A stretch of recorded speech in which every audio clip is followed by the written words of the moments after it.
Hi there, this is Dana Lamoureux. Welcome back to Continuing the Care. A couple of weeks ago, I did a segment on my top 3 tips for residents and families about to enter the long-term care journey. And I thought I should follow that up, being a registered dietitian, with my top 3 nutrition tips for entering long-term care. So, here we go.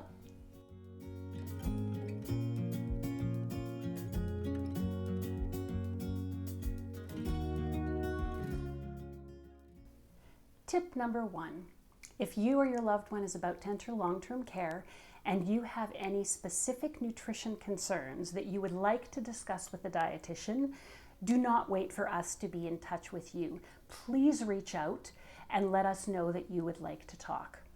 You can usually get our contact information either from the neighborhood manager or from front reception.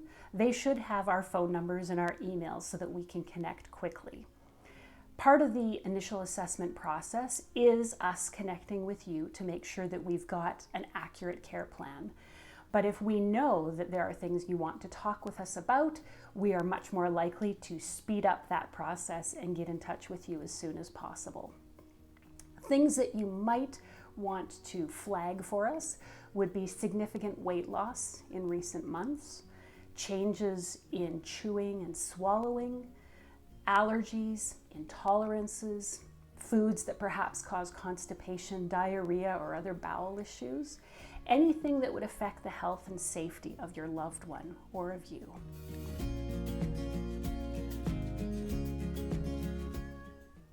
Tip number 2, and this is more of a request for your patience with us as you begin living in your new home. Nutrition preferences are not the same as medical requirements. We really want to know your likes, your dislikes, the way that you like your coffee taken. We want to know all of those things, but we are going to ask for your patience and possibly a bit of repetition to help us learn those things over time. I promise you it happens. Recently, I was walking down the hall with a staff person because I needed to know everybody's beverage preferences. And that staff person was able to confidently go down the hall and say, this person likes a double coffee. This person likes lukewarm soup only. This person likes 2 tea bags in their morning tea. And they could do that without issue. So we do get there and we want to know those things. But the things we most urgently need to know when you move in are the things which actually affect your safety. So if there are swallowing issues, allergies, intolerances, things that could make you sick or affect your bowel function, those are the things that we need to know right away. And I promise you the rest will follow. The other thing about nutrition preferences is that there may be things that you have done in the past which in your mind are a medical necessity. But as you move into a new home, as we look at your medical condition, as we look at your weight, all of those things, we may come to the realization that they are a preference rather than a medical necessity. And if that's the case, it won't be a food or a diet that is provided by the facility, most times. Let me give you a couple of examples. I know quite a number of people who love Boost or Ensure, but when I assess them, their weight is just fine. They're not in any danger of losing weight, and there's no real medical reason for a person to be on a nutrition supplement. As such, I cannot order it as a medical necessity. Another example might be someone who loves the texture and taste of gluten-free bread rather than regular bread, even though they don't have any sort of gluten intolerance or celiac disease. Again, a preference of something that for others might be actually medically necessary. So I just want to raise that awareness to hopefully alleviate some disappointment, but also to let you know that there are still ways for you to enjoy those foods and those preferences, even if the facility is not able to provide them for you. And that brings me to tip number 3. Tip number 3.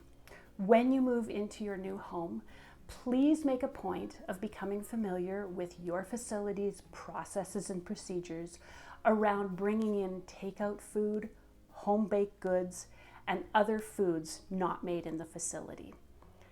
The reason that I mention this is that I have seen many families become frustrated when there were assumptions made and an unclear understanding about who was looking after what. Some facilities that I've worked with have had a communal fridge, for example, in the dining room, where families, residents, are free to leave takeout leftovers, home-baked meals that were brought in for later enjoyment, that sort of thing. However, it wasn't clear to the family who was looking after it, how it was to be handled, etc., etc. And then they were very disappointed when the food that they had painstakingly made was thrown out and not given to the resident.